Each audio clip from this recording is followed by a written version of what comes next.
నమస్కారం. శ్రీమద్ భాగవత మహాపురాణము ప్రథమ స్కందము 13వ అధ్యాయము విదురుని ఉపదేశానుసారము గాంధారి ధృతరాష్ట్రులు వనములకు వెళ్ళుట అచట దేహత్యాగములు చేయుట 38వ శ్లోకము.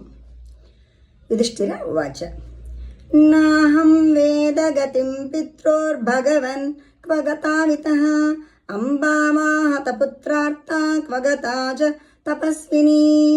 యుధిష్ఠిరుడిట్లు పలికెను, మహాత్మా, మా తండ్రులు ఎచ్చటకు వెళ్ళిరో నాకు బోధపడుటలేదు.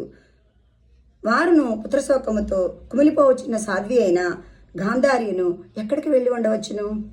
39వ శ్లోకము. కర్ణధార ఇవాపారే భగవాన్ పారదర్శకః అథా భభాషే భగవాన్ నారదో మునిసత్తమః.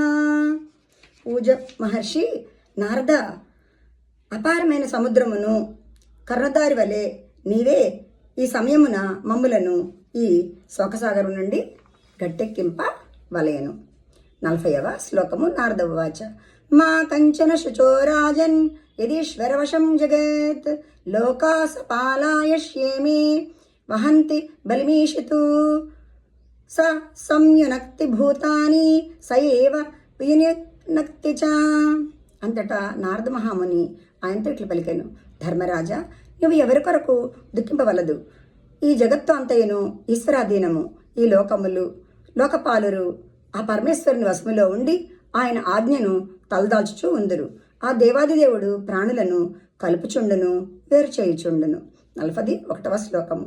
యథా గావో నసి ప్రోతాస్తంత్యాం బద్ధాః స్వధా అభిః వాక్తంత్యాం నామబిబద్ధా వహంతి బలిమీషతు.